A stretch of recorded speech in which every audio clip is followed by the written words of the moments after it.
Hey everyone! So tonight's topic is how to make time for your movement practice even when you're super busy. So I'm Devin. If you're new to the group and you don't know who I am, I run the group. I created the group. I'm a yoga teacher. I've been teaching for 15 plus years.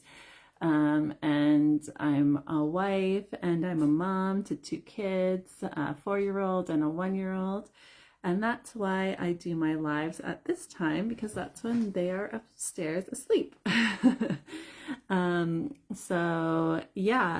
As we're chatting tonight, if anything like really resonates and you're like, oh my God, yes, let me know in the comments. You could do like one of these emojis or anything to let me know that you're feeling that. And if you have any questions, of course, feel free to comment. If you are feeling a little bit shy about commenting, then please feel free to DM me. I would love to chit chat with you and answer your questions. I always want to let you guys know that I know it can be intimidating to ask questions sometimes. Sometimes you feel like, oh, like I'll just Google it or something, but or maybe you might be thinking like, oh, this is a dumb question, I'm not going to ask it. If you are thinking, if you have a question, whether you think it's a good one or not, I can almost guarantee you other people have the question as well. So don't feel shy to ask. But if you do, of course, you can DM me. And I promise you, I will never be like, well, that's a dumb question. All right. So let's get into it. Before we get into it, let me know if you're joining live or on the replay, because I love to know when you're able to join. If you're like me and you wait for your little one or little ones to go to sleep, or if you watch it while you're like nap trapped or something. I would love to know that. And now we can get into it. Okay, so movement. We all know it's super important, but us moms, we have a million things going on. I know, I am there with you. So movement's always been a priority for me, especially since I've been teaching yoga for so long. It's kind of, for me, a yoga practice is really super important. It's a priority in my life. But even when it was a priority, it could be difficult to find the time after having Izzy, my daughter. She's the 4-year-old. So I know, like, after I had her, I recovered pretty well. And I wanted to get back into movement. So I was trying to work it in the same way I did pre-pregnancy, and do the same things that I was doing pre-pregnancy. And I noticed that I just couldn't, for a variety of reasons. So one was that the things I was doing, my body wasn't ready for.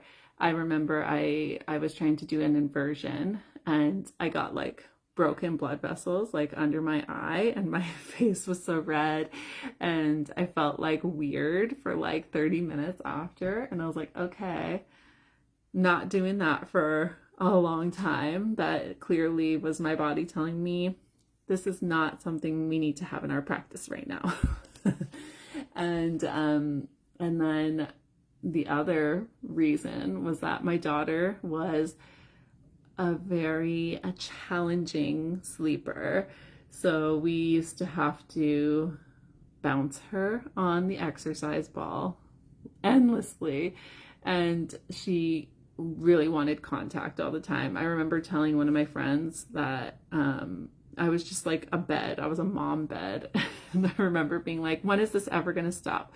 I bet when she goes to school, kids are going to be like, oh, I have a cool race car bed. And oh, I have a princess bed. And she's going to be like, I have a mom bed because my mom is my bed. And my friend was like, killing herself laughing. She's like, I'm sure it feels that way right now, but it's not going to always be that way. And it's not. She's a great sleeper now. But because she wasn't a great sleeper, I assumed that I'd be able to just put her to sleep and I could go about my business and do my practice for an hour and get things done. And boy, was I naive because that did not happen. So the first time I tried doing that, I was interrupted like a million times. And even not like if you, for example, are used to practicing in the morning when you wake up, maybe you're too tired now because you had a tough night with your child, or maybe you, maybe that's like dominated now by that morning routine where you have to like, get up and feed your baby or whatever. And, or maybe you were a lunchtime person and now you're nap trapped at that time. So finding a whole hour is like, what? And, some moms have to go back to work pretty quickly. Like, in Canada, we're lucky to have the maternity leave that we have, but other places don't have that. So, on top of all the mom work that you have, you also have to do like work. And, money is money. You have to do it, probably. So that is really tough. So on top of healing and caring for your baby and trying to keep your house clean and trying to have food cooked for yourself and anyone else in your household who eats actual food, and like keep on top of the groceries and everything, it's like, well, there's no time to exercise, even if that is a priority for me. So that can be really overwhelming because you're like, okay, so I have to put everybody else's needs ahead of mine. Like if I exercise instead of do the groceries, then the whole family doesn't have food for the week. And that's overwhelming, it's like you're trying to do the mental math of like, when can I fit this in?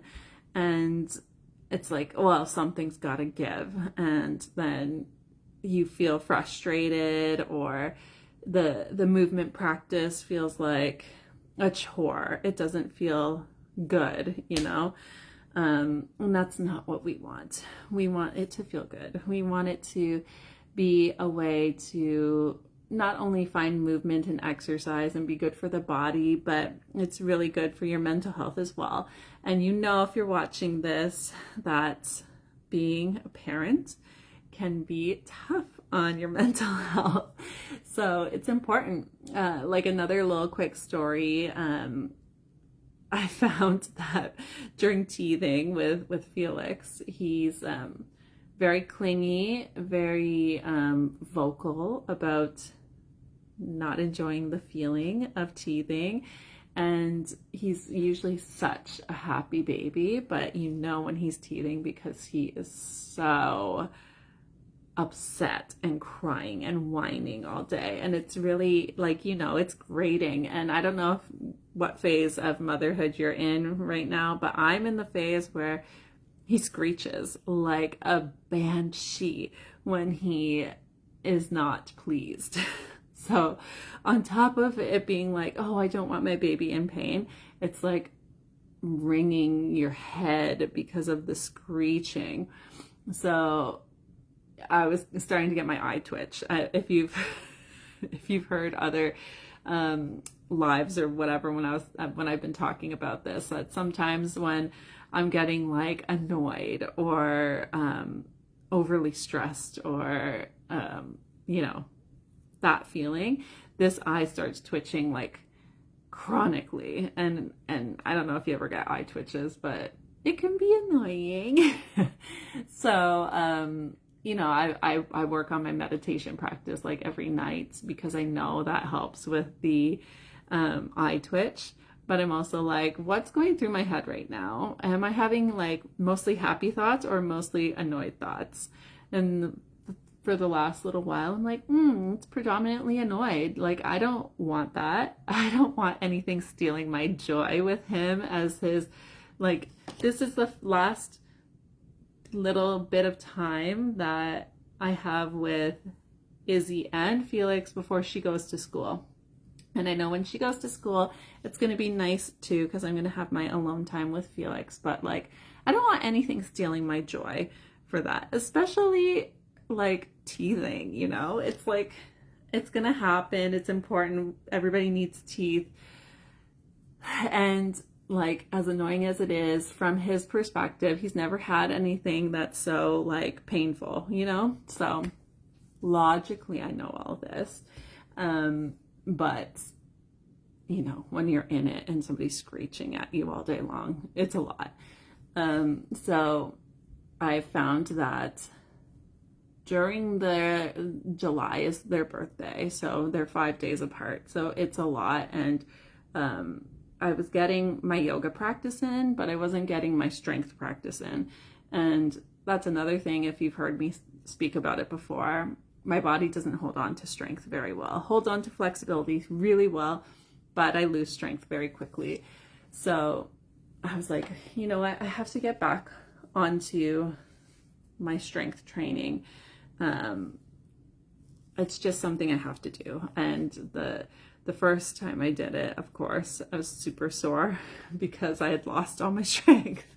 And that was just from like having like 3 weeks or 2 to 3 weeks off of not doing it. So it's like, I lose it quick. And I was like, you know, I'm going to do a little bit, like 10 minutes at least every day. And I started to notice that my mindset was shifting. So it's a little experiment. It's ongoing through August. I want to do that 10 minutes every day and see how it helps the old mindset. Like, am I still feeling annoyed most of the time, or am I feeling more joyful? You know, that meme, that Maria Von Trapp versus Judge Judy. I want to be more Maria than Judge Judy. So far, that's helping me shift more back towards Maria than away from Judge Judy. So that brings us to the topic of tonight. So if you're feeling all of that and you resonate with me, let me know. And then let's talk about how I'm finding that time, because I'm with you. Like, I'm busy. I don't have just like 2 hours to go and drive to the gym or the studio and take my hour class and then socialize and then shower and then drive back and, you know, have my matcha along the way. Like, that's not happening. It sounds lovely. It sounds like an amazing 2 hours. It's not happening. I don't know when that's going to happen again, but it's not going to be for a long time. So like I said, I'm trying to find 10 minutes for my strengthening. And you know, like, that means, first of all, that I'm not getting full body. So I am focusing on one area and, you know, trying to do that area very efficiently. So what does that mean? For example, a bicep curl. Some people, I remember seeing my mom do this when I was younger. She wanted to get through it faster, so she'd do a lightweight and she'd be like, and I'm like, yeah, that's not doing anything. It's basically just wasting your time, right? So you want to make sure that you are, you know, doing, like, for example, if you're doing like 30 reps like that versus getting 10 slow reps in with maybe a little bit, like, it doesn't matter the weight you use, but something that is good for you and something that you have. And, you know, getting the full extension in your arm and bringing it the full way up and working with your breath and keeping your core strong and all of that, so that you have a stable and grounded foundation, is going to build the muscle much better than doing like, I only have 2 minutes. gotta go really fast. So definitely the first thing you want to check in with yourself is, am I doing the workout properly and efficiently? Because we don't have time to waste. And then, and finding that you're focusing on one area. So for example, if your movement that you wanted to work on is yoga instead of strength training, you might think to yourself, today I really want to work on sun salutations, or today I really want to work on stretching my legs, or today I really want to work on balancing. You pick like one thing. You're not going to be like, I'm going to do a whole body thing in 10 minutes, because that's kind of like doing the 10 minutes of a full body thing is it's like a snippet of each thing. And so being able to hone in on one area is going to help you to be like, okay, yeah, if I do 10 minutes of one area, like if I'm doing 10 minutes of balancing, like that's a lot. That's a lot of balancing, and you're probably going to have like a good amount of practice for balance under your belt that day. And then finding that 10 minutes, right? So it depends on where you are in your journey. If you're pregnant and you don't have any other children yet, then you might just be able to find a random time during the day. Maybe while you're watching TV, you could get some movement in, maybe like what I used to do ages ago. I stream everything now, but when I'd watch more cable TV, on the commercials, I would do some movement. So if you watch cable TV, you could do that.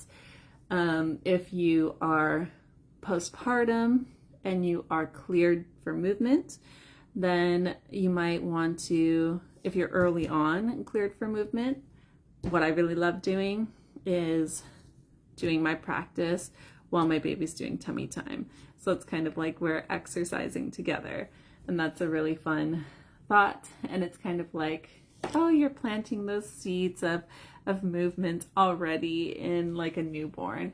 And it is a workout for them, because lifting their heads and stuff like that is hard. Their heads are so heavy for them. So that is a really good thing. And of course, the benefits of tummy time, it helps them to get rolling and moving and hitting their milestones at a good time. If you're later on postpartum, then maybe you could find your 10 minutes while your baby is napping, or maybe you're like me and you get nap trapped all the time. Maybe you find your 10 minutes when they are asleep. So that's what I do. When they're asleep, I'm like, okay, I got to get my movement in. I got to clean. I got to do some work. So you could pack it in then. And it doesn't matter where you do it. Some people think like, oh, well, I don't have a dedicated space, so I'm not even going to do it. And that is like something that happens to a lot of people. But you don't have to have a beautiful exercise room or a beautiful Zen area with like the incense and the serene music playing. As lovely as that sounds, it's not practical for everyone. So you could do it beside your couch. You could do it in the kitchen while you're cooking. Maybe you're waiting for your oven to preheat and you're like, I'm going to get my sun salutations in now. That's beautiful. Do it there. Maybe you have a lovely little space in your backyard, and so you could make your kid go outside and play while you get a little bit of movement in. Maybe you have to do it right before bed, so you do it in your bedroom. Maybe your practice today is twists. You could even do that in your bed, finding creative areas in your house. All you need if you are doing a yoga practice is like the length of a yoga mat, really. If you're doing a strength practice, you want to make sure you have the equipment that you need, like weights or bands or kettlebells or whatever it is that you like to use. And yeah, if you are unsure of how to do something efficiently and correctly, then you want to make sure you check in with somebody. So like if you are working on strength practice, perhaps you might want to see if you could find 1 hour at one point and go to a gym or something and talk to a personal trainer and get some tips. And you take that one time and like, make your notes mentally or in your phone or write it down, and then do it at home and find your 10 minutes.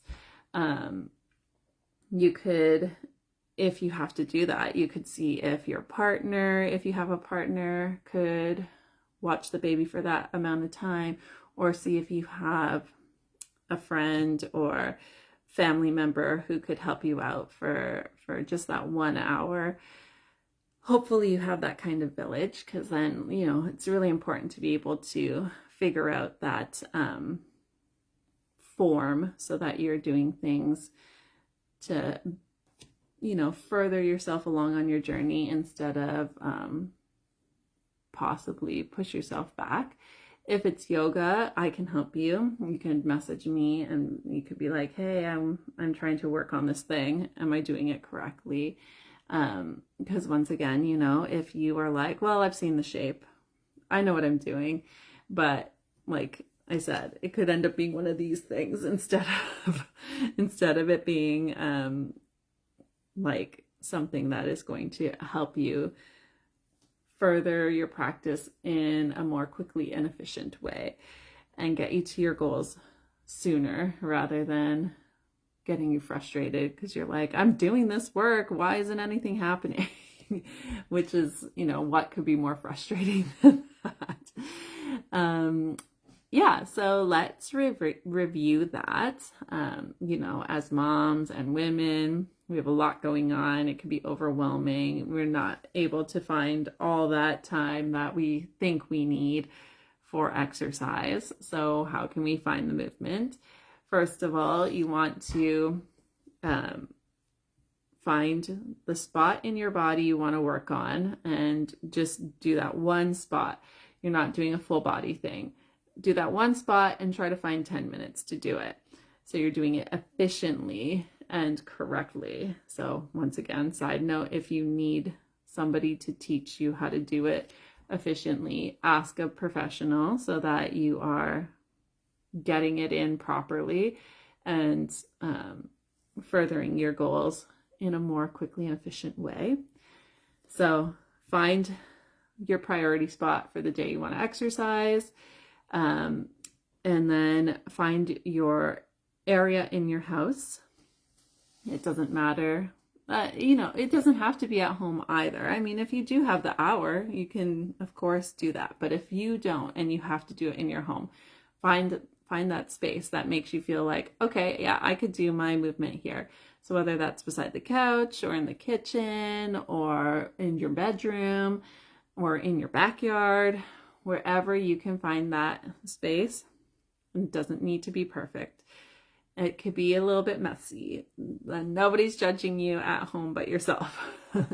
So find your priority area, find your area that you can practice in, and then see if, depending on your journey, whether you're still pregnant, how far along postpartum you are, see if you are going to be finding your movement with your child or without.